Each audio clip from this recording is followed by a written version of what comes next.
I'm PJ Blois, here to talk to you about the targeted cancer molecular therapeutic drug, Trametinib, known by its name brand, Mekinist, and its clinical trial name, GSK 11-20-212. I have no financial relationships to disclose. Trametinib indications are unresectable metastatic melanoma, thyroid, and non-small cell lung cancer with BRAF V600E and K mutations. It was first discovered by Davies and colleagues in 2002. They identified the BRAF as commonly mutated in human tumors. BRAF is identified in majority of melanomas, in colorectal cancers, liver cancers, gliomas, adenocarcinomas, sarcomas, and occasionally in ovarian and breast cancers. Davies and colleagues predicted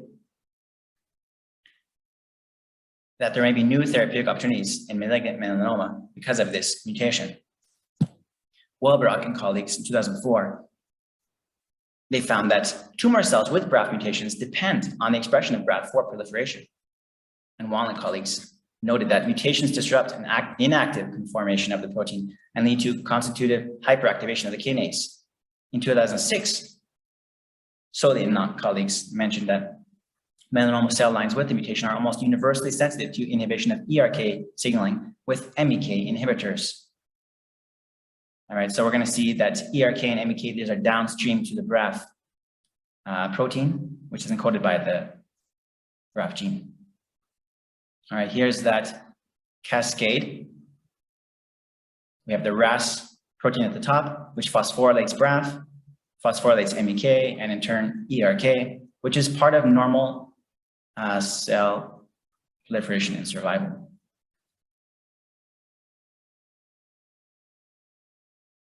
Okay, a little bit about those proteins.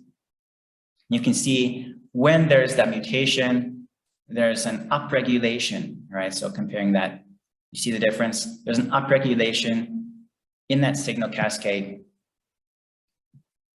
because of the V600E and K mutations. Okay, and BRAF V600E is the most common mutation found in melanoma. It involves a valine being replaced by glutamic acid, VE, and results in a 480-fold increase in kinase activity. All right, so we have 480-fold increase in cell proliferation, for example, or cell survival. Okay, all those mechanisms that are related to the things that we know are cancer characteristics. The second most common frequency is the V600K mutation. It involves replacing the valine by a lysine. Unfortunately, that one is considered more clinically aggressive because it tends to imply less tumor aggression, shorter progression-free survival during targeted therapy, and also upregulation of energy metabolism. In 2000, the first MEK inhibitor, CI-1040, entered phase 1 clinical trials, but did not subsequently receive approval, whereas Trametinib did. Okay, and there on the left, you can see currently available therapeutics to inhibit BRAF and MEK. CI-1040 was also used not only for the melanoma that I've been talking about, but actually pancreas, colon, and breast cancers. And so perhaps in the future, we will see Trametinib also indicated for those. We'll have to await clinical trials. And they also determined that it was well tolerated. In 2010, phase 1 results of RAF inhibitor vemurafenib resulted in dramatic response rates. On the left, I've also mentioned Dabrafenib, which we're going to be seeing. And that was FDA approved in 2013. Cobimetinib, which is another MEK inhibitor like Trametinib, was approved in 2015.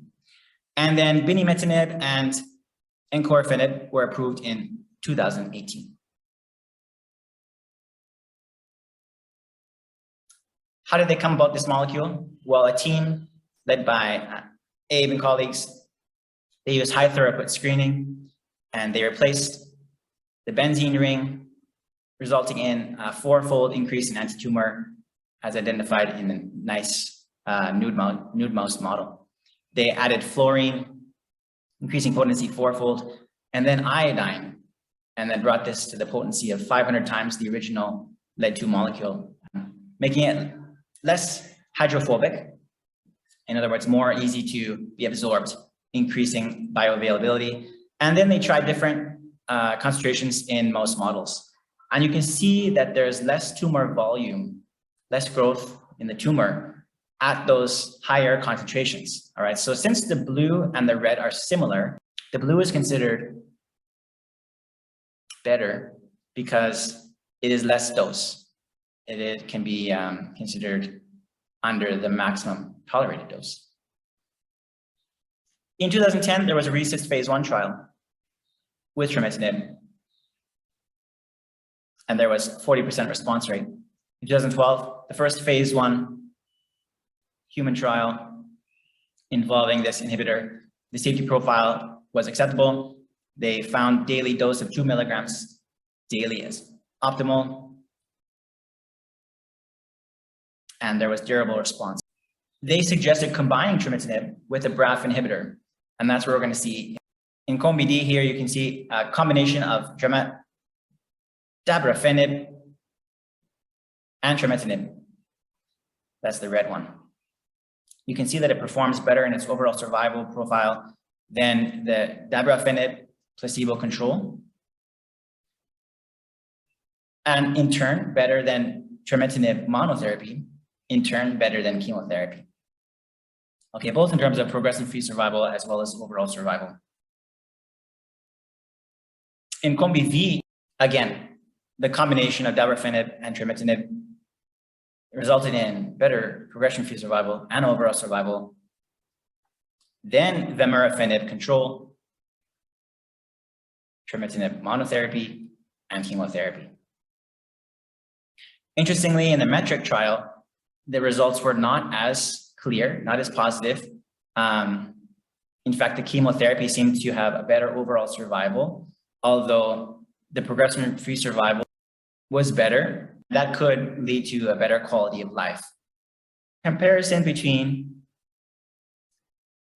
COMBI-V, which is a combination of Dabrafenib and trametinib, and COBRIM, which is a combination of vemurafenib and cobimetinib, and Columbus, a combination therapy of encorafenib and binimetinib. So all three of these perform much better than trametinib and chemotherapy, with a slight advantage to Columbus involving the encorafenib and binimetinib.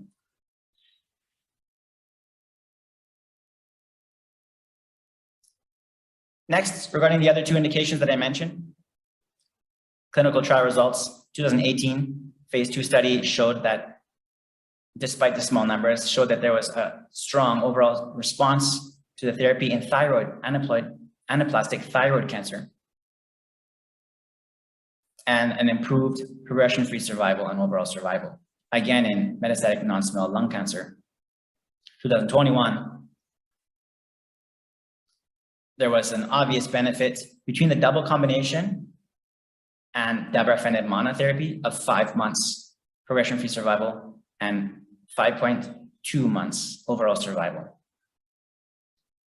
Okay, and then some recent phase 1 studies are showing in BRAF V600 and K mutations, low-grade glioma, there's some benefit. Refractory relapsed neuroblastoma, solid tumors, and even NF1. All right, so these are likely to continue into further clinical trials. As far as safety considerations are concerned, there are many side effects. Possible emergencies include pyrexia and a reaction involving chest tightness, bad cough. So it's important to supervise and take care with this prescription. I have failed to mention many trials. There are trials with low significance due to low numbers. There are trials, I was surprised to see, with poor methodology because control arms were not age matched. And there's also trials that did not involve the BRAF V600 mutation and that didn't have significant results.